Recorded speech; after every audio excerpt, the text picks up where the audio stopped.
nosso episódio de hoje, da nossa live com a Edilza Faustino, do nosso podcast, a gente recebe Luiz Fernando Pires. Luiz Fernando, nós vamos falar hoje de um assunto muito importante, mas antes eu quero que você se apresente, que você seja muito bem-vindo e diga quem é Luiz Fernando Pires para começar a conversar. Olá, obrigado Edilza pelo convite. Prontamente atendi o chamado desse bate-papo, né, da sua live. E Luiz Fernando, ele tem várias faces, né? Tem Luiz Fernando profissional, que eu vou apresentar primeiro. Sou servidor público municipal, enfermeiro. Atuo na enfermagem há mais de 27 anos. Sou professor universitário também, há algumas décadas também nessa caminhada. E atualmente estou à frente da coordenação de saúde mental do município de Natal. Sim. Essa coordenação ela é bem desafiadora, tendo em vista que é de conhecimento comum, né? Não só no território brasileiro, mas em todos os continentes, o quanto a gente vem adoecendo psiquicamente, né? Em todas as esferas de atenção à saúde, sobretudo em todos os ciclos de vida. Exatamente. Inclusive, a gente tem trazido esse tema aqui. Semana passada a gente falou sobre saúde mental e a gente vai repetir, vai falar muitas outras vezes. E é muito bom, assim, ter uma pessoa com essa experiência, né? E ainda atuando numa coordenação tão importante, que é um tema que hoje em dia tem que fazer parte do nosso dia a dia, cuidar da saúde mental. Né? Então, como é essa coordenação? Vamos falar rapidamente para as pessoas entenderem, já que a gente está falando de um órgão tão importante. Essa coordenação, ela praticamente funciona 24 horas, porque nós temos 13 dispositivos no município de Natal, 13 dispositivos da rede de atenção psicossocial, e dos 13, 6 em caráter 24 horas. Então, se torna uma atividade desafiadora, porque a gente gerencia, para além do horário comercial da Secretaria de Saúde, a gente gerencia esses pacientes munícipes de Natal 24 horas. Eu tenho uma equipe com 5 profissionais, psicólogos, administrativo e também uma psiquiatra comigo fazendo a gestão desses serviços. Nosso intuito aqui na capital é seguir a prerrogativa da reforma psiquiátrica, cuidar em liberdade, cuidar com autonomia nos CAPs, nos centros de referência, nos ambulatórios de saúde mental. E aí nós vivemos, né, alguns poucos anos atrás, nós tivemos aí a pandemia. Sim. Né? E esse cenário, ele muda completamente, foi uma inversão, né, no nosso desenho, que já é desafiador, manejar a saúde mental, vencer preconceitos, a psicofobia, que é o preconceito ao portador de diagnósticos de transtornos mentais, e veio a pandemia. E com essa pandemia, nós tivemos um incremento de mais de 40% da rede de atenção, de procura da rede de atenção psicossocial da nossa capital. Aí vejamos, uma capital que permeia, né, 1 milhão de habitantes, 40% desse total é algo muita muito gente, é um número muito complexo. alto. Isso. Antes da pandemia, as pessoas não paravam muito para ter atenção, mas parece que a pandemia mexeu não só com a saúde física, né? Que o vírus mexeu com muita gente, infelizmente muita gente partiu, amigos nossos. Só isso aí já mexia com o nosso psicológico.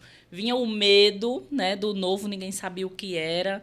E aí a pandemia foi transformando e adoecendo pessoas. Algumas pessoas que até já estavam vulneráveis, né, porque o dia a dia já trazia um certo acúmulo de tarefas e coisas, deixava as pessoas vulneráveis, e com a pandemia estourou. E houve muita transformação na sociedade com a pandemia, né? Exatamente.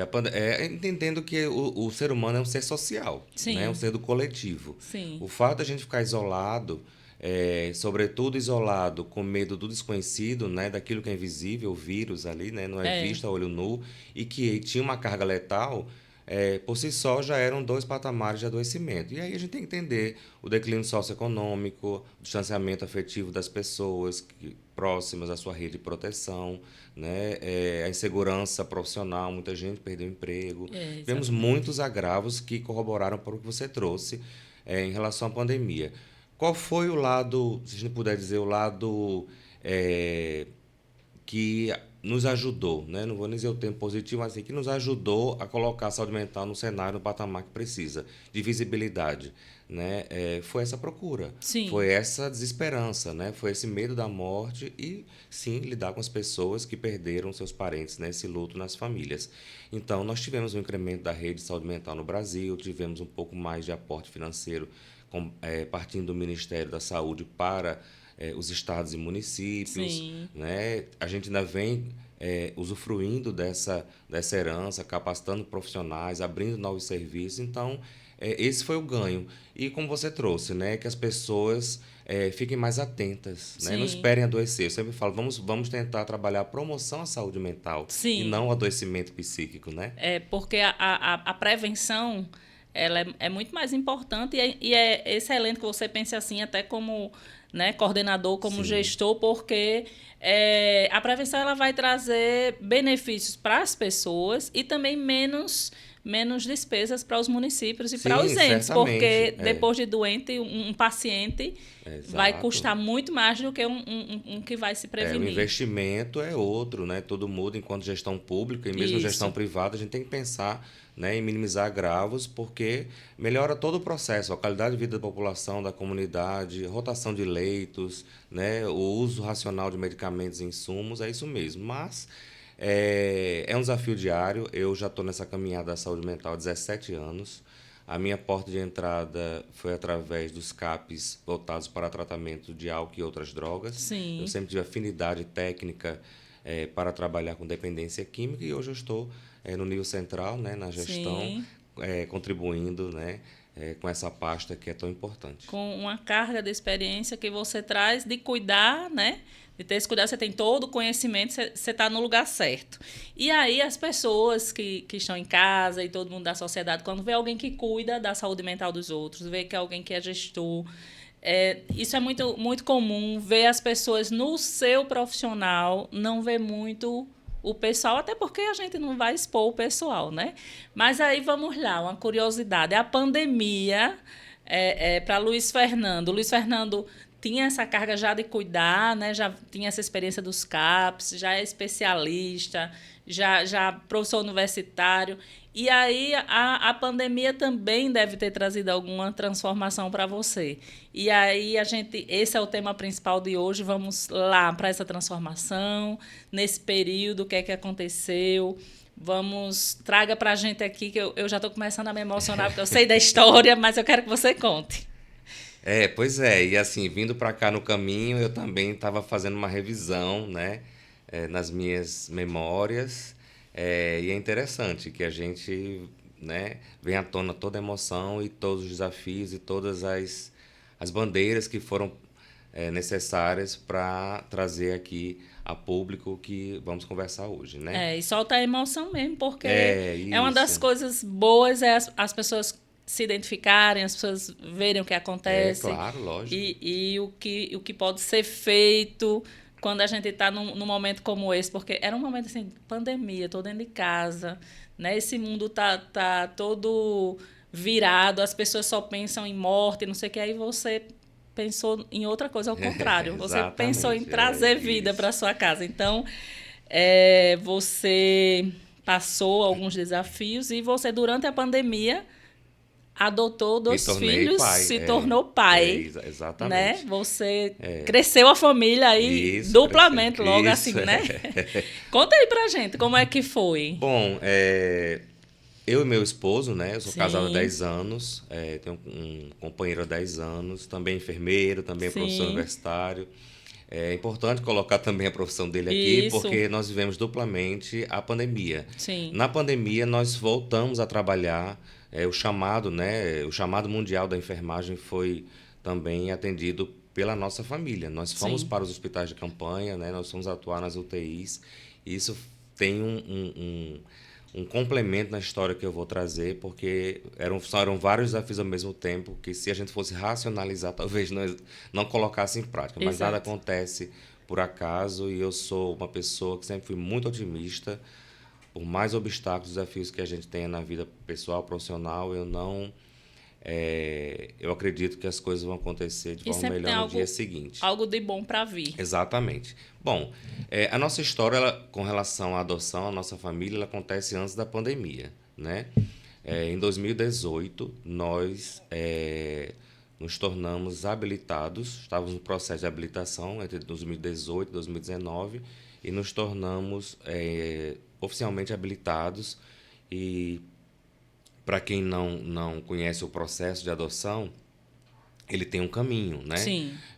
O CNJ, ele parte do princípio que para a gente entrar no Sistema Nacional de Adoção, no SNA, a gente precisa de uma série de requisitos importantes para salvaguardar a vida dessa criança, desses adolescentes que vão ser adotados. Sim, porque então, tem que ver que tem que ser realmente bom. Isso, Aquela criança, adolescente, ele tem que evoluir, né? Tem que ir para um ambiente seguro, isso. com afetividade, que possa estar bem realmente. Exato. E aí eu vou também trabalhar aqui alguns mitos e verdades, né, em Sim. relação a isso, para quem está nos ouvindo, que pretende aumentar a família, tem filhos biológicos ou não, Sim. ou deseja ter filhos afetivos, né, o caminho da adoção brasileira. E toda essa história, ela toma um contorno que começa lá atrás, em 2005, né, quando um casal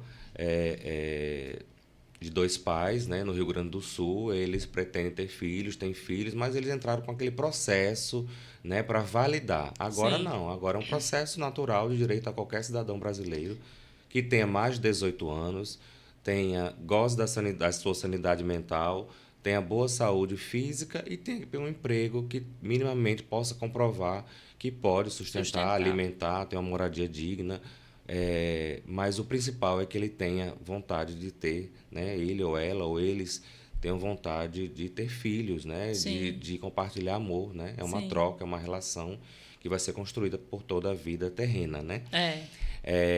E aí nós já em 2018 já estávamos no caminho legítimo do processo, que é aberto a qualquer cidadão brasileiro.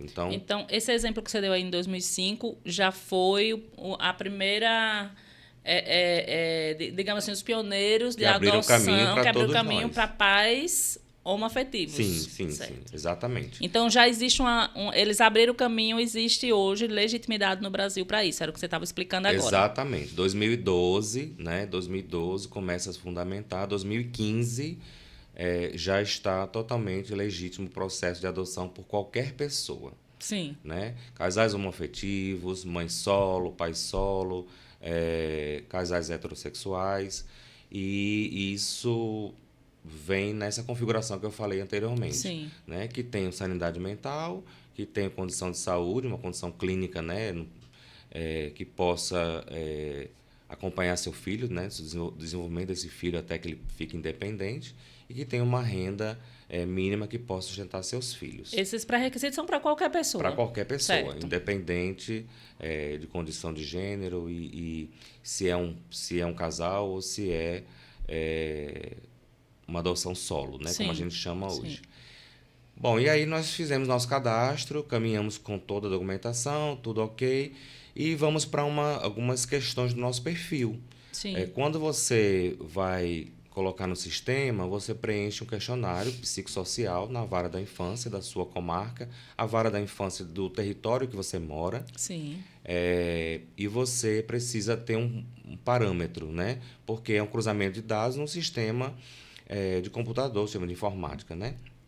E aí nós já tínhamos um desejo de adoção necessária, que na época o nome se chamava adoção tardia. Sim. Crianças de 3 anos a 18 anos, adolescentes de 18 anos incompletos. Então nós estipulamos uma faixa etária, 2 anos e meio a 8 anos de idade. Queríamos mais de um filho e você assinala grupo de irmãos, né? Pode também assinalar sexo e raça, né? E se você aceita esse filho com doenças tratáveis. Sim.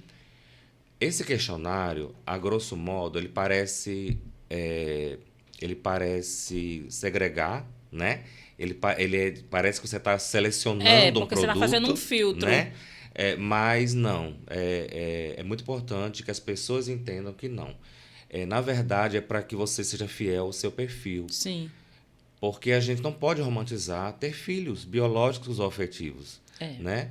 É um desejo, é um amor imenso, é um complemento de vida para quem deseja ter filhos. E quando você parte para a adoção, é de fato uma programação, né? Não foi uma gestação acidental, né? Biológica. E você desenvolve esse afeto, esse amor. A gente se programou, né? Para de fato ter essa família, como você falou. E aí a gente colocou um perfil que a gente se sentia confortável para caminhar com esse filho ou filhos. Sim. O fato da gente ter ampliado muito, né? O nosso perfil ele só tinha essa faixa etária, né? Esse parâmetro. 2 anos e meio até 8. Senão o sistema ele não vai te chamar em momento Sim. algum. Você não pode deixar aberto, né? 100% aberto. E a gente não tinha mais nenhum outro critério limitante. A gente não colocou nenhum limite em relação a quantas crianças. Sabíamos que no mínimo viriam 2. Sim. Também não tínhamos nenhuma correlação relacionada à raça e muito menos a doenças tratáveis. E quando a gente fala de doenças tratáveis, pode ser asma, mas pode ser hidrocefalia, uma doença oncológica grave, uma doença do neurodesenvolvimento. E não sei, até hoje a gente não sabe, eu converso com meu esposo, a gente não sabe se essa decisão, esse desejo tem correlação com a nossa formação, nós somos enfermeiros, ou se era nosso, né, era do nosso íntimo, a gente não tinha essa barreira de fato algum, e isso não nos coloca num patamar diferenciado, não somos melhores né, do que ninguém, mas esse era o nosso perfil. E aí nós tivemos 2019, né, a gente fez uma viagem ainda antes da pandemia. Sim. 40 dias antes da pandemia, que o mundo não sabia o que ia acontecer. Mas já estava acontecendo ali no silêncio. Mas já estava acontecendo ali, né, em outros continentes, e provavelmente também já no nosso. E aí eu tenho muita fé, e aí eu fui lá na Igreja do Bonfim, essa viagem foi para Salvador, na Bahia, e amarrei a fitinha do Senhor do Bonfim como bom turista, mas com muita fé em cada nozinho daquele. Não sei se tem relação ou não tem. Não tem. A gente chegou 2 dias depois em Natal. Mas fez o pedido. Chegamos 2 dias depois em Natal e o telefone tocou. Os nossos filhos começaram a chegar. A gente foi intitulando... Começou a gestação. Na verdade, a gestação é o processo. É o processo. É isso que eu ia explicar para quem está nos ouvindo, né? A gestação é a partir do momento que você entra no processo, né? A gente diz que o processo, a documentação... Quando você se cadastra lá... Porque esse processo ele demora em média de 8 meses a 1 ano. Sim. A parte burocrática, né? Documentação, exame de saúde, avaliação psicossocial, visita ao domicílio da equipe da vara da infância, tem algumas etapas. E aí, essa era a gestação, né? A gente dizia que o beta agora é positivo, porque agora vem. E aí, quando o telefone tocou, a bolsa rompeu. Eita, né? E agora eles vão chegar. E aí a vara da infância entrou em contato, disse que tinham 2 irmãos do nosso perfil, na faixa etária, e que eles estavam aqui no Rio Grande do Norte. Coisa boa. Estava perto. Você pode também selecionar o estado. Sim. Né? Nós selecionamos Rio Grande do Norte e Paraíba porque você tem que entender que você precisa dar conta de fazer as visitas. Sim. Que essas visitas você pode fazer 1, 2 ou 10. Não tem um parâmetro mínimo, nem vai esgotar. O que vai fazer com que as visitas sejam diminuídas e comece o estágio de convivência no domicílio é a vinculação. Sim. Das crianças. Que vai se criando com essas visitas. Os pretendentes à adoção, né? Sobretudo as crianças. O Estatuto da Criança e Adolescente, né, o ECA, ele é muito seguro para salvaguardar, mais uma vez, a vida dessas crianças e adolescentes. Porque nós sabemos que, historicamente, tivemos muitas questões erradas com a adoção à brasileira, né? Pessoas que, na verdade, não queriam ter filhos, queriam um cuidador, né? Enfim. Queria alguém para ajudar em casa. Para ajudar em casa. Então, para minimizar essas questões, existe um arcabouço de segurança jurídica para as coisas acontecerem. E aí a gente, né, nós partimos em direção à cidade, que fica quase 400 quilômetros da capital, Natal, para visitar, conhecer os nossos filhos, né? E é uma coisa inexplicável. Eu ia perguntar agora, e como é que foi? Quando você chegou e olhou para os dois assim, o que é que você sentiu? Vamos reviver esse momento. Pois é, quando a gente foi no caminho, né, 380 quilômetros até a cidade de origem, né, na instituição acolhedora que eles estavam, boa parte do caminho a gente fez uma viagem silenciosa. Era um silêncio... Cada um mergulhado Era um silêncio incrível, né? Cada um fazendo a sua imersão, e tá chegando, e como é que vai ser. E eu tinha... Na verdade, eu nunca tive a preocupação se eles... O que eles iam achar da gente, sobretudo um casal homoafetivo. Sim. Eu queria que eles sentissem esperança, alegria, oportunidade de ter uma família, de escrever um novo capítulo na história deles. Ninguém vai para o sistema de adoção, ninguém é destituído do poder familiar que tem por uma vida situação boa. banal. As situações são extremamente complexas. As violações e as violências são incalculáveis e muitas vezes insuportáveis para muitas pessoas. Principalmente crianças já crescidinhas, elas já passaram por uma experiência que parou ali. Quando vai parar ali é algo muito extremo. Exatamente. Bom, e aí chegamos lá, né? E aí foi interessante, nós... vou fazer um recorte, né? Faz. Para dizer que nós somos nós somos voluntários de um projeto muito importante, que eu vou falar no final, de apoio e incentivo à adoção no nosso estado. Ah, sim. E a gente estuda muito sobre adoção, muitos livros sobre adoção. Luiz Schettino é uma referência em adoção no Brasil. E a gente estava, assim, se achando os preparados, né? Estamos prontos porque a gente entende tudo, porque a gente estuda. Não, dá tudo certo. Vai dar tudo certo. Quando a gente chegou lá... Mas no caminho vocês já foram pensando assim... Eu já fui vendo que eu estava alfabetizado. Só alfabetizado. Quando eu cheguei lá, que a gente avistou do portão, os meninos na varanda, uma casa... né, aquela experiência de interior, né, a instituição ela é longe da porteira. Sim, e aí a gente via... né, aquele desenho das duas crianças na varanda ao lado da cuidadora, né, e a equipe técnica se aproximando, que ia nos recepcionar. Pronto, ali a gente parou assim, pronto, a gente como é, o que vai acontecer, como é que vai ser, né? Mas foi uma emoção muito grande. E nós tivemos a certeza que eram nossos filhos. Bateu aquele frio assim na barriga. Aquele frio na barriga, mas a certeza... E aquela emoção de aquela meus filhos. Aquela emoção que só faltava o encontro. Eu dizia para o meu esposo isso. Eu dizia assim, olha, você acredita que nossos filhos já estão por aí? Porque pela idade, né? Isso é muito... É quase surreal, porque você fala assim, olha, meus filhos já existem, só falta o encontro, né? Porque se eles têm 7, 8, 10, é meu perfil, eles estão por aí, né? Eles não vão nascer biologicamente, eles já nasceram. Aí eles vão nascer pra gente, quando o encontro acontecer. E assim começou, claro que discretamente, sempre com muita preocupação com as crianças. A idade deles, quando você chegou lá? A nossa filha tinha 6 anos e meio e o nosso filho 7 anos e meio. Quase 8. E aí, eles têm uma diferença bem pequena, são irmãos biológicos, né? São irmãos biológicos, e começou. Nós fizemos a primeira visita, não se fala, né, que são pretendentes à adoção para as crianças, são tios que vieram, né, tias que vieram visitar a instituição. A gente interage com todas as crianças, sim, mas, né, seu olhinho fica lá, porque elas sinalizam, né? Assim, olha, é aquele com a roupinha assim, é aquela que está vindo, eu vou falar o nome, aí você vai lembrar porque no documento foi o nome. Então tem essa questão, e a gente sempre com muito cuidado com as crianças, com as outras. E muito interessante, porque até hoje meu filho fala, hoje ele está com 12 anos, né, um pré-adolescente, ele diz assim...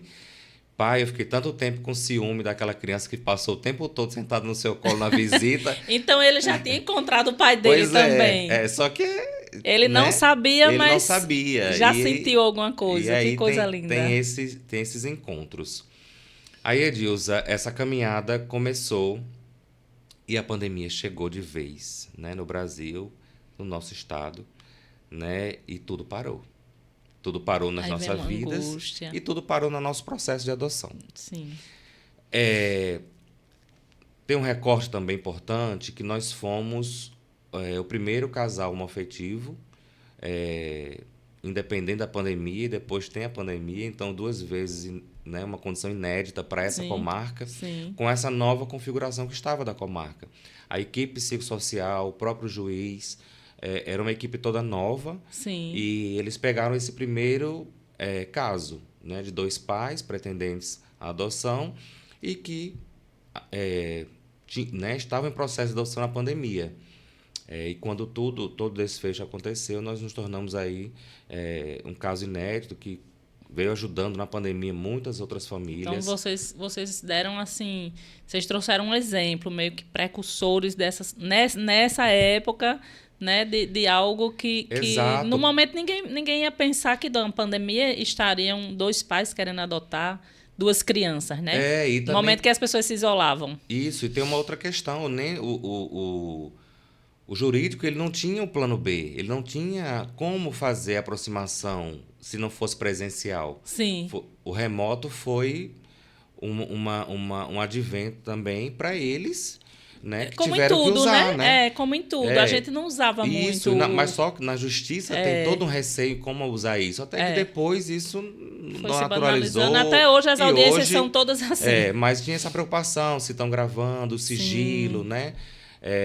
E a gente levantou uma bandeira muito, muito forte. Sabe uma sensação? A gente tinha uma sensação que nossos filhos estavam numa UTI doentes e a gente estava lutando pela vida deles. A gente fez essa analogia. Porque eles estavam tão perto, distantes, e a gente estava com medo de perder. Sim. Porque Num momento como a esse. justiça não sabia como lidar. Mandavam aguardar.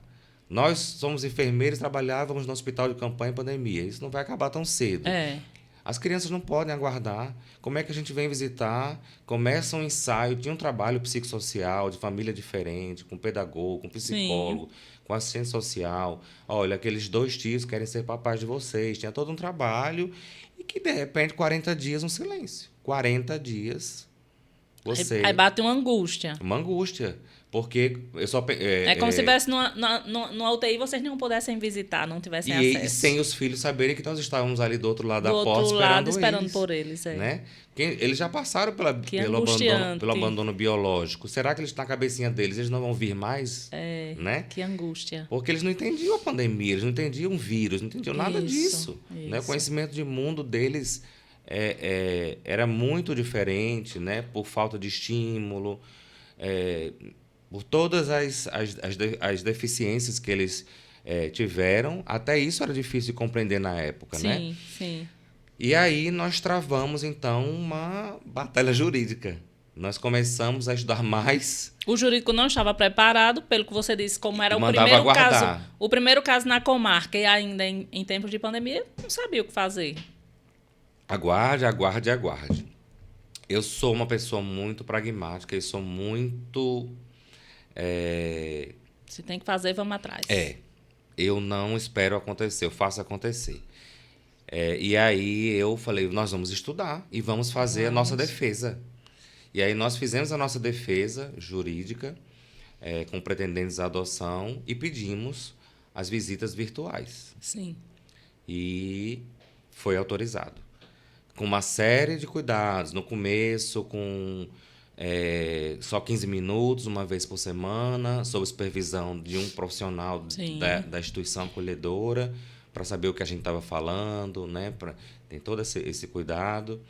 A gente começou assim, uma vez por semana, e depois nós fomos avançando. Eles foram deixando a gente ficar um pouco mais de tempo com as crianças.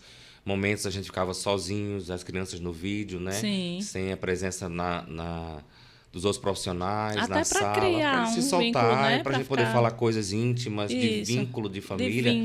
Eles já nos chamavam de pais, nós já chamávamos eles de filhos, né? Fizemos o aniversário da nossa filha de 7 anos virtual, né? Compramos tudo, mandamos para lá e lá eles organizaram. A gente ornamentou o quarto deles, mostrávamos a casa, o apartamento, para eles se sentirem pertencentes. Olha, aqui é o quarto de vocês. Aqui é a casa de vocês. Que processo lindo. Vocês né? fizeram um processo a mais, porque eles estavam também num momento isolados. Isso. E vocês trouxeram a esperança, né? Exato. Eles estavam fragilizados e nós também. Fragilizados, vocês também. Porque nós trabalhávamos de forma exaustiva nas UTIs de hospital de campanha, muitas perdas, muitas vidas perdendo, um trabalho extremamente... um cenário de fato de guerra, só sabe quem viveu. Diga-se de passagem para vocês, profissionais da saúde, foi bem mais pesado do que para todo mundo. Sim, aquilo tudo que se viu na televisão. Porque vocês trabalham salvando vidas, vocês perdiam vidas. Isso, 10 horas sem poder ir ao banheiro, 10 horas sem tomar água. E correndo o risco também de se contaminar. Porque a gente, né, tinha aquela paramentação toda, então a Sim. gente só tirava em último caso, porque havia um risco de contaminar, a gente começou a trabalhar sem vacina, né? Sim. E, enfim, tudo isso. E eu também, nas minhas orações, eu fazia, meu Deus do céu, não é possível que, mais uma vez pensando neles, eu dizia, não é possível que a gente falte nesse processo. E eles percam, pela segunda vez, os pais, né? A gente tinha isso muito, muito forte, né? Então, vocês já eram os pais ali. Então, enfrentaram desafios. E aí, vamos lá que a gente... Para a gente acelerar. E aí vocês venceram essa parte burocrática até chegar o momento de dizer assim... Foram 108 dias de visitas virtuais. Sim. Nenhuma outra família aqui na pandemia, no processo de adoção, passou por isso. Sim. No nosso estado, a gente tem esses dados porque Sim. a gente acompanha o grupo de pós-adoção do Rio Grande do Norte, né? As pessoas que adotaram, famílias que adotaram nos últimos anos, e foi dado, então, o estágio de convivência. Sim. O estágio de convivência é um período que as crianças e os pretendentes à adoção, que ainda não são pais, têm uma guarda provisória, e eles podem ficar de 60 a 90 dias nesse período, ainda convivendo, matriculando na escola, vida normal. Com algumas Sim. restrições, não pode sair do estado, viagens internacionais. Mas aí já é permitido ficar lá com mas vocês já fica na sua sua casa e conhecendo a família. E tudo foi muito lento, porque a família, inclusive, todo mundo muito ansioso. Eu sou filho único, né? Sim. Por parte de pai. Do pai. E meu pai queria muito também né, viver essa Ser emoção, avô. ser avô, viver essa emoção com a gente, mas também como todo idoso com comorbidades. Sim. Os meninos chegaram, mas o encontro físico demorou um pouquinho. Sim. Eram as videochamadas com a família no mesmo bairro, né? Mas Era uma coisa, a realidade da época. Na época. Sem escola, então nossa filha veio para casa aos 7 anos sem conhecer a escola. Nós que alfabetizamos. A minha primeira formação como professor também contribuiu ajudou muito, porque eu era professor, o antigo professor polivalente, sim, né? Sim. Do ensino fundamental. E a gente também teve você fez magistério também? Eu fiz magistério também. Então, nós somos dessa época. Então, trabalhei com educação jovem adulto, né? E aí, essa situação se configurou em casa e a gente foi seguindo. Aí veio o nosso primeiro impacto, é importante falar, sobre a questão, né, dos enfrentamentos da adoção homoafetiva. O próximo passo aqui, quais os desafios? Quando chegou aí, conseguiu, temos nossos filhos. Aí começam os desafios, porque se a gente romantizar, diz, conseguiu. Não, mas o dia a dia vai começar agora. Então... Eu sempre coloco que foi 50%. Todo mundo diz assim, foi ótimo, vocês ficaram com eles 4 meses em casa, no apartamento, para formar o vínculo. Formar o vínculo. Sim e não. Foi bem legal, foi importante, mas tivemos problemas, porque ninguém sai da maternidade com seu filho e fica 4 meses, só você e essa pessoa, não é? Dentro de casa. Chega uma avó, chega uma tia, tem uma rede de apoio, tem uma visita, você vai na pracinha. Então, a gente não teve isso. Então, era tudo novo mesmo. Dentro de casa. Uma nova configuração. Uma nova configuração. Os sufocos, como também a parte boa, a adaptação. Existe o teste, como você falou, é importante não romantizar. O amor não se discute, mas não dá para romantizar, porque são pessoas diferentes, mesmo biológico, nós somos diferentes, seres singulares, personalidades diferentes. E na adoção tardia ou necessária, tem sim. Essa criança precisa se sentir segura, ela precisa entender que é para valer. e que ela vai ser amada, que ela vai ser respeitada, que ela vai ser cuidada. E o seu papel de pai vai ser muito importante nisso, porque nós que somos pais biológicos, eu tenho uma filha, né? Sim. A gente já sente dificuldade nessa adaptação. Minha vida mudou, agora tem um ser que depende de mim, eu tenho que Exato. me adaptar. E vocês tiveram também essa Sim. mesma situação. Quando chega 4 meses dentro de casa, 2 crianças já crescidas, né? Um apartamento. Num que você não- apartamento que você não tem para onde ir, porque a pandemia não deixa. Para vocês foi muito mais desafiador. Foi bem desafiador. Em alguns momentos a gente se questionou, né? Será que Fizemos a coisa certa. fizemos a coisa certa? Será que eles vão ser felizes? Será que isso vai passar um dia? Os testes, que são testes emocionais difíceis, né? E sim, gente, passa. Passa. Passa para todo mundo. Passa. Passa tanto que eles já chegaram a 4 anos, que se eu não tiver que trazer esse assunto de maneira formal, como a gente está conversando Sim. aqui, a gente não lembra mais. Sim. Ficou guardado lá, a nossa rotina é como de qualquer outra família. De uma família Como qualquer como outra. qualquer outra. E tudo passa. E vocês não se preocuparam na época, assim, porque vocês precisam estar bem mais preparados, né, do que uma família, digamos assim, conservadora, tradicional, né, dita tradicional, a família... Modelo normativo, Modelo né? normativo, né, que de um casal hétero, Sim. que as pessoas estão acostumadas com isso. E aí vocês não pensaram assim, não tiveram medo...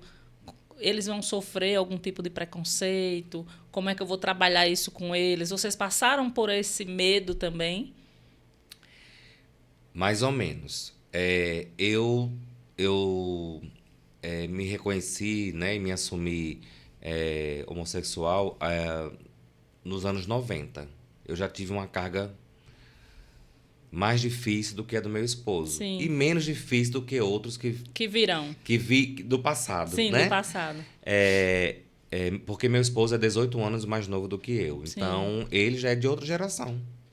Né? Então, já teve mais simples já aceitar. teve um impacto menor também para ele com a sociedade. Eu tive vários impactos, né? Vários questionamentos mesmo comigo que se a gente deixar vai limitando a gente, né? Mas eu sempre tive uma família e uma rede de proteção de amigos, e minha família materna e minha família paterna muito acolhedora, com a cabeça muito aberta. Então, na nossa família, a gente não teve esse tipo de impacto na nossa aceitação enquanto homossexual e depois um casal gay. Sim, Até porque os nossos filhos vieram depois de 4 anos de casamento. sim. Depois de 6 anos de casamento. Então, isso já estava muito maduro, né, na nossa compreensão. Mas nós tínhamos, sim, o receio de como eles iriam ser impactados caso eles sofressem preconceito, né, por serem filhos de 2 pais. E aí, o que a gente começou a fazer? Educação. A educação é o que salva. Então, a gente A educação familiar é o primeiro de começou a tudo. fazer um trabalho de educação em casa, de livros, de leitura, as nossas atitudes, nossos exemplos. A gente nunca mudou a nossa conduta. Sim. Então, isso é muito importante também, deixar esse recado para os casais homoafetivos que pretendem ter filhos. Não mudem a rotina, se apresentem para os seus filhos como vocês são.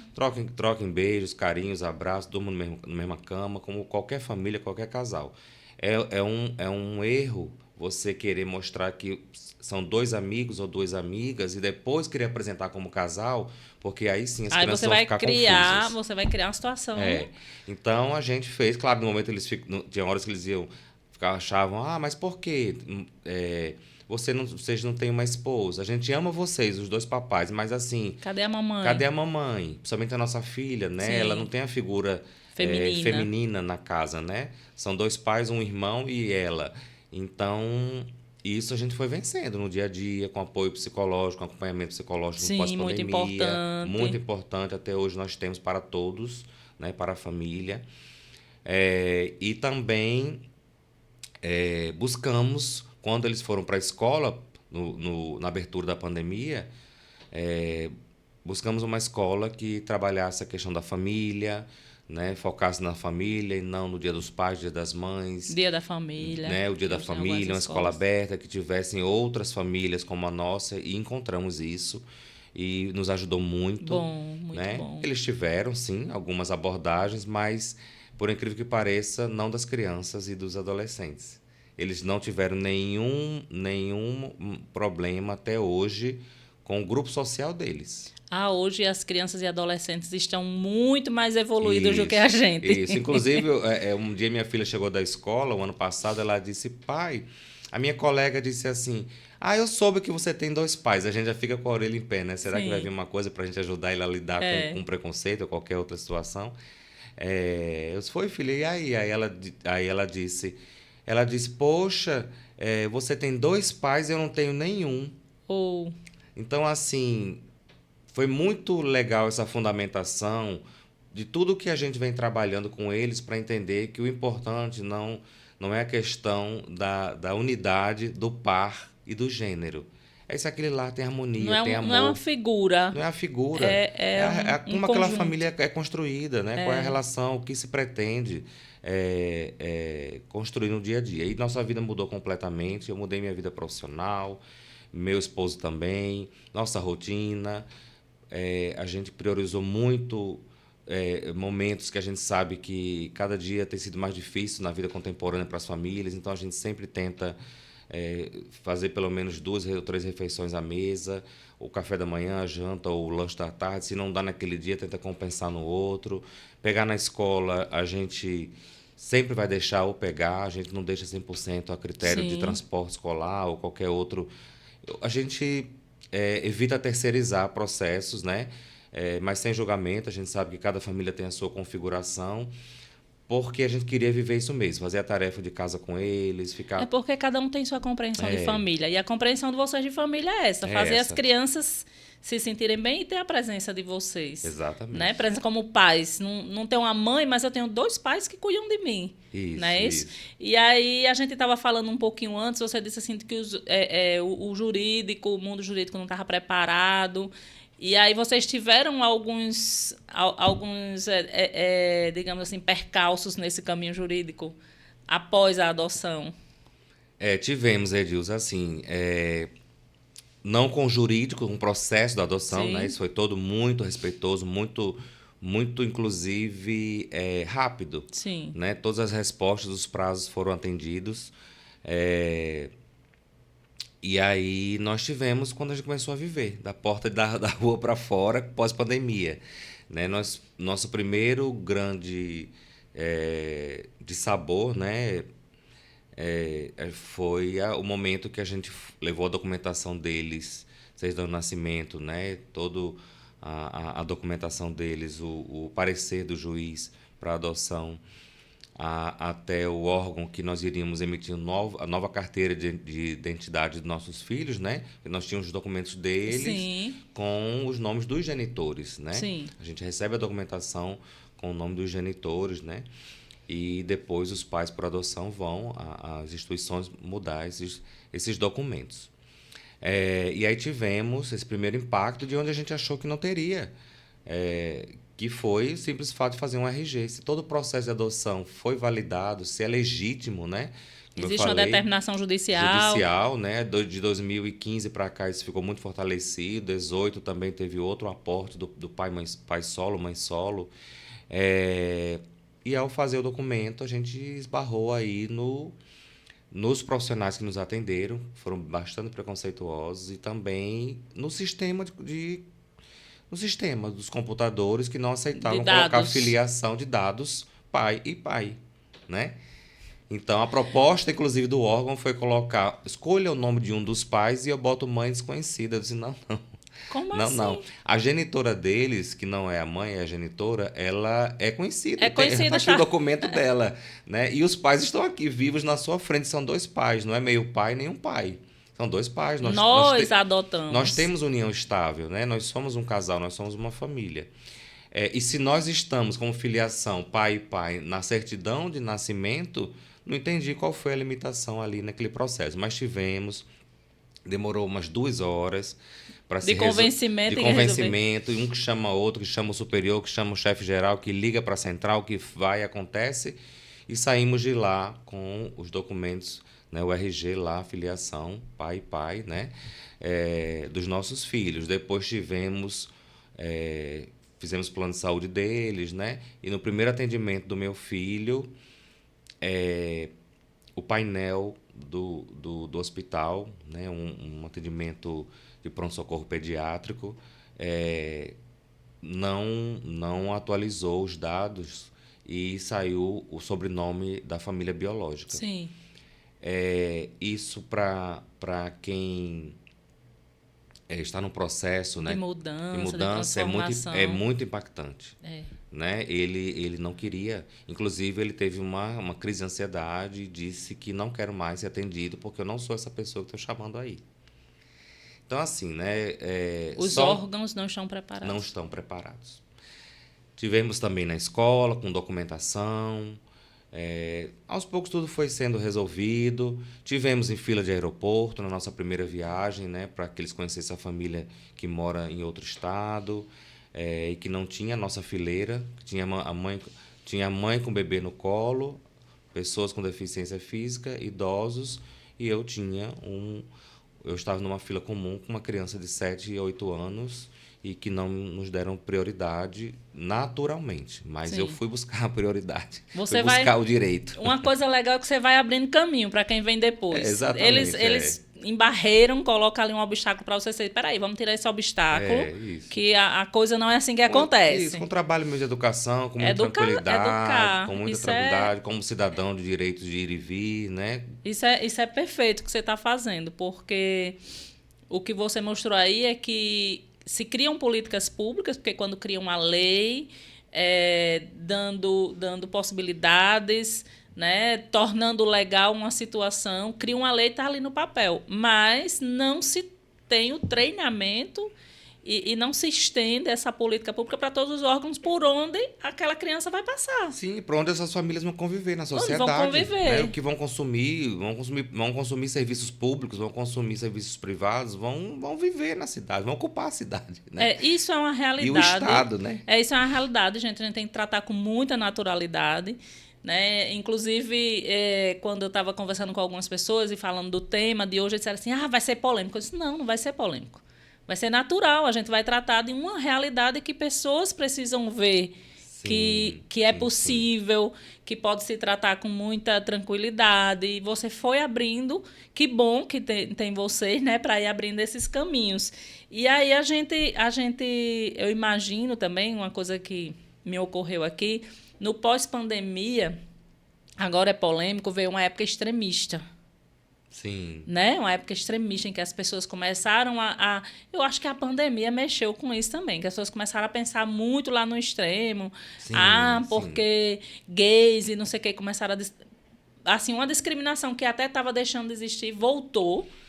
E aí vocês, nesse processo, vocês sofreram algum resquíciozinho ou vocês se protegeram e protegeram suas crianças? Porque eu presenciei muitos comentários, não com vocês, mas em outros casos, a gente que trabalha na polícia, a gente que está sempre com muita gente, a gente vê esse extremismo afetando algumas pessoas. Mas vocês conseguiram se proteger desses momentos tão preconceituosos? Você trouxe para além de, se não já bastasse tudo que a gente estava vivendo, né? Enquanto humanidade, a gente teve que aqui no Brasil lidar com questões muito difíceis e que algumas conquistas que foram à base de muito sofrimento, de muitas anulações, de muitas mortes, de muitas violações. Então, de fato, as palavras resistência, né? Resiliência, elas definem muitas coisas e pessoas ditas como minoria.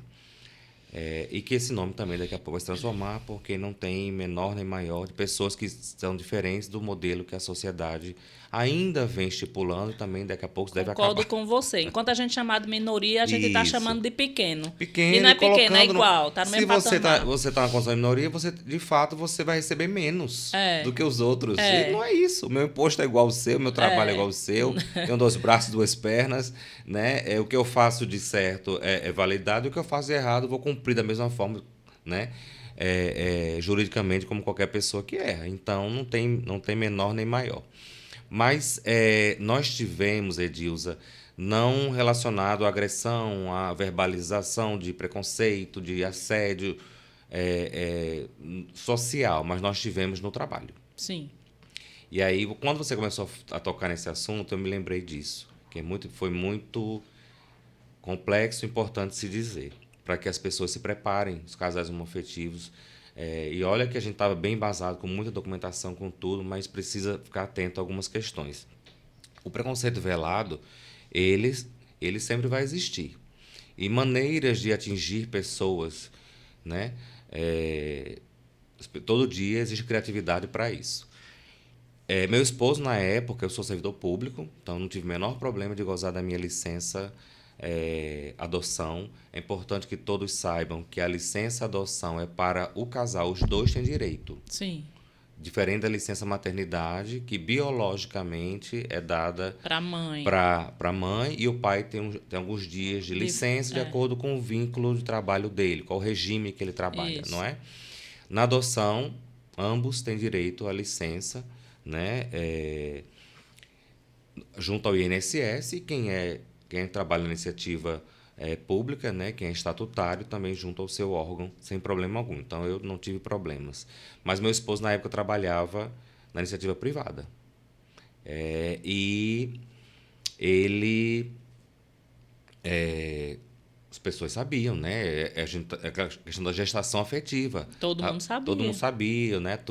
Quem é próximo, todo mundo torcendo e tal. E chegou o dia e ele foi entregar ao RH, ao departamento pessoal, a documentação das Para crianças requerimento da licença. para requerimento da licença. O documento foi dado, ok? Automaticamente saiu. A gente ficou bem tranquilo em relação a isso e felizes por nós mesmos, mas por todos, né? Pelas pessoas que são semelhantes à nossa configuração familiar. Mas não foi bem assim. No primeiro mês do INSS, ele já não recebeu. O INSS não entendeu. Meu Deus. O INSS não entendeu durante os 4 meses. E aí você sabe, você é mãe, é o momento que a gente mais precisa de aporte financeiro. Exato. 2 filhos chegando e a nossa renda caiu pela metade. Meu Deus. Porque tinha a minha renda e a dele ficou Presa lá. presa no INSS. E eram devolutivas bizarras, né? Eu até dizia assim, não sei como o parecerista do INSS né? Ele cria provas contra ele, escreve coisas terríveis. Não entendi. Ausência da mãe. Como assim? Por que o pai quer a licença de 4 meses? Onde está a mãe? Não entendi. Indeferido. E eles não sabiam ler não lá? Porque tem a certidão de nascimento das crianças. Você entende? Por isso, quando você fala A do certidão de extremismo, adoção, né, a gente usa de outras formas. O não entender ou documentação incompleta é a maneira legal que eu tenho para validar aquilo que eu não concordo, Para né? tentar embarrear. E a gente teve, ou seja, quando terminou o período da licença, dos 4 meses, é que ele começou, que a gente entrou com o advogado, que ele começou a receber financeiramente o que ele tinha direito como um trabalhador da iniciativa um absurdo. Privada. Então, nós tivemos essa situação e foi muito desgastante. A gente não curtiu muito algumas fases, né? Nós tivemos esse período dessa licença. Essa licença, porque a gente tinha que... Muitas bandeiras precisavam ser travadas aqui e ali, para ser pertencente, né? Desatando nós e tornando, Isso. né? E aí, abrindo um caminho que vocês estavam e abrindo seguindo. caminho. E como você fala, abrindo caminho mesmo, né? Vocês Hoje, abriram, eu vejo isso muito vários como abrir. casais nos consultam, né? Nos procuram, pessoas que a gente não conhece, que alguém falou através, né, de um programa como o seu, através de outros.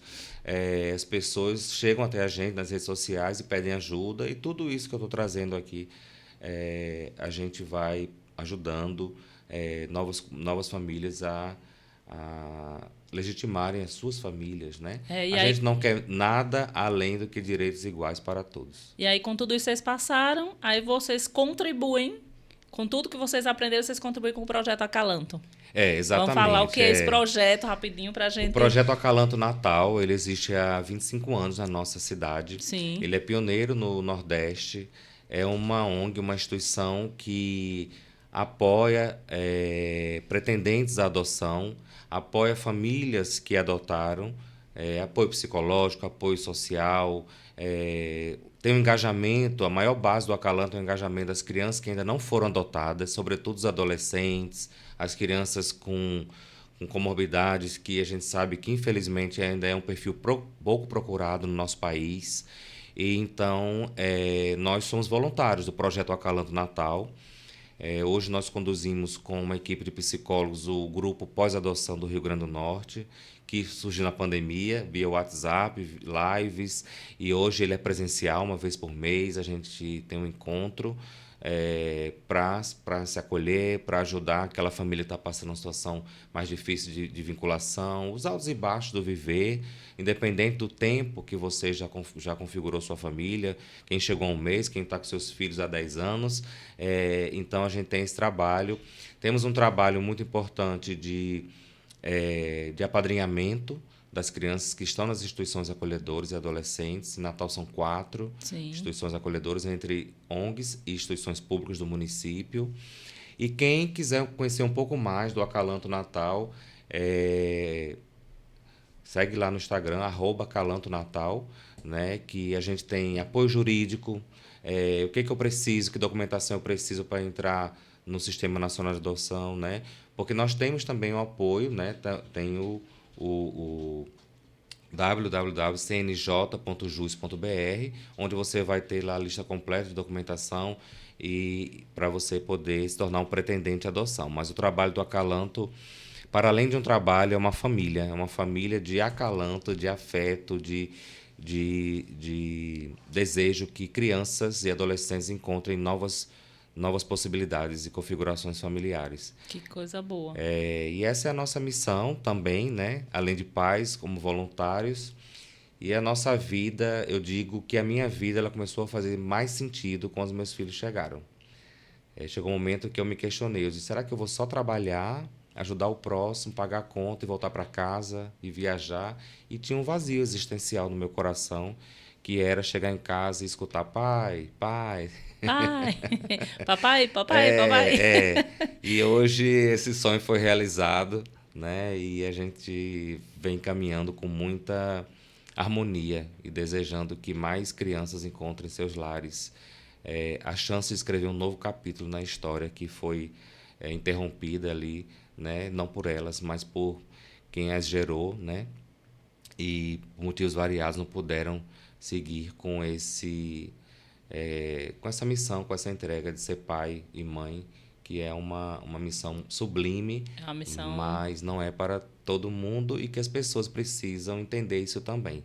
A adoção é o desejo de ter filhos e compartilhar afeto e amor. Sim. Sem romantizar, mas entender que esse é o processo. E depois disso, no dia a dia, é uma família como outra qualquer. Uma afetiva, heteronormativa ou heterossexual, mãe solo ou pai solo. No dia a dia, a gente nem lembra mais de adoção. Às vezes, a gente acha que eles saíram das nossas barrigas. Você só vive.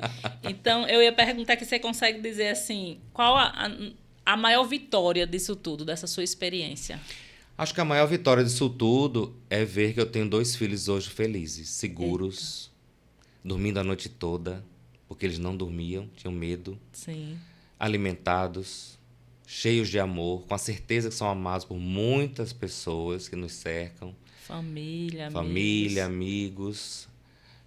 Então, essa é a nossa grande lição. E eu sou muito grato à vida por ter conseguido vencer essa barreira da pandemia, as barreiras burocráticas e estar vivendo a experiência paterna de ter uma família. Isso tudo está além, bem além de você simplesmente ter ido adotar uma criança, que tem gente que diz, como eles têm um coração bom, foi adotar uma criança. Tem gente que diz assim, olha que pessoa boa, mas está muito além disso. É uma história de amor, né? Essa história, nosso bate-papo de hoje é de uma história de amor, porque tudo isso surgiu com a vontade de dar mais amor do que vocês já davam. Vocês davam amor um para o outro, mas vocês precisavam, né, de distribuir esse amor e de compartilhar com filhos. Sim, e aí... o casal, a relação melhorou, inclusive, já era boa, mas ela ficou mais segura, a gente tem um propósito em comum, a gente cuida mais um do outro, da saúde física, da saúde mental, porque a gente quer, né, acompanhar os nossos filhos, quer estruturar que eles tenham um ambiente saudável para crescer. Estruturou aquele lar, né? Se tornou um lar, porque às vezes, claro, eu não quero ter preconceito ou julgar quem não quer ter filhos, mas até porque chegou um momento que eu achava que eu também nem queria, né? Mas hoje eu sei que eu nasci para ser mãe da minha filha, que deve estar assistindo lá, a Manu, ela acompanha todos os sábados. Então, assim, a gente, quando se torna pai e mãe, a gente sabe que a gente tinha aquele amor especial guardado para dar para essas pessoas. E vocês, a história de amor de vocês está extrapolando o lar, porque vocês estão levando esse acolhimento, né? Vocês estão mostrando ajudando como pessoas devem fazer e caminhar. Porque dizem assim, cada um traça seu próprio caminho. Mas é tão bom que pessoas que já conhecem o caminho facilita. E vocês são esses facilitadores. Então, vocês estão... esse amor que vocês construíram no lado de vocês estão expandindo para uma sociedade. Seria tão mais fácil o mundo se... todo mundo resolvesse compartilhar suas experiências para ajudar o outro. Eu penso muito disso. Dilza. Isso é um dos objetivos até desse bate-papo, é a gente levar isso para as pessoas. Aproveita e deixa a sua mensagem. Eu vou deixar a mensagem aqui para os pretendentes à adoção. Esperem na fila. Às vezes a gente fala assim, eu não sei, meu emprego não é estável, minha casa não tem um quarto próprio, será que eu vou ter dinheiro? Todos nós fomos criados com altos e baixos pelos nossos pais. Exato. Nenhum pai, nenhuma mãe vai ter uma organização linear que vai garantir que esses filhos, né, não vão passar por nenhuma dificuldade financeira na sua família. Mas a questão não é essa. As crianças que estão nas instituições acolhedoras, elas precisam e querem amor. Elas estão sedentas por afeto, por segurança, mais do que bens materiais, né, mais do que estrutura material. Então, eu sempre digo aos pretendentes à adoção, eu estou pensando, eu acho que eu tenho vontade, espere na fila, né? Porque a fila ela é diferente para cada um, tem fila de 5 anos, de 3 anos, de 4 anos, e esses 5 anos que você esperou pensando, seu filho chegou já ou vai se chegar. Encaminhando. E se não deseja ter filhos, conheça o Acalanto Natal e seja um padrinho afetivo. Que maravilha. Que é um trabalho também muito importante, porque eu queria deixar outra mensagem também dizendo que, infelizmente, nós temos uma lacuna existencial no nosso aporte jurídico para resguardar esse adolescente que completou 18 anos. Ele é convidado a sair das instituições acolhedoras se ele não for adotado. Sim. E ele fica à própria sorte. Se não forem ONGs como a Acalanto, como outras tantas no Brasil... esse jovem com 18 anos, ele não tem um lar, ele não tem uma família, ele não tem uma casa, ele não tem um emprego. E a gente, infelizmente, os dados trazem que a expectativa de vida na rua são 5 anos. Meu Deus. A gente perde esses jovens para violência urbana ou para dependência química ou para prostituição. Então, e no Acalanto vocês acolhem esses... No Acalanto a gente acolhe esses jovens e a gente tem um trabalho, né, intenso de minimizar essas perdas, conseguindo uma formação para eles, um curso técnico para que ele possa sair com um emprego, uma estrutura mínima, né? A gente faz um chá de casa nova para que ele possa alugar um kitnet. E a gente fica monitorando ainda, dando suporte emocional para ele conseguir andar com as próprias pernas. Sim. Mas não é fácil, é um trabalho... se a gente for parar para analisar, a gente às vezes nem sabe como ele acontece. Mas acontece porque alguém quer fazer. Pela força da energia positiva e do amor ao próximo. Maravilha. Luiz, muito obrigado. Eu estou muito, muito assim, emocionada com esse bate-papo, é assim, mais que especial. Vamos divulgar, vamos, né, seguir. Sim, vamos entregar a lembrança também, ó, porque todo mundo que vem aqui a gente dá uma lembrancinha personalizada. Ah, que legal, personalizada. Né? Da live com seu nome, feito por quem? Refazendo Arte. Eu conheço essa marca. Então, Refazendo Arte aí. Muito obrigado. Participando dos nossos momentos. Vai ficar no meu birô da minha sala, na Secretaria de Saúde, todo dia, para as minhas anotações e lembrar desse encontro também, que foi muito especial para mim. Edilza. E vamos fazer outros encontros, porque você tem muita coisa para contribuir. Vamos deixar aqui na lista das próximas agendas. Estou à disposição. Muito obrigado. Muito obrigada mesmo.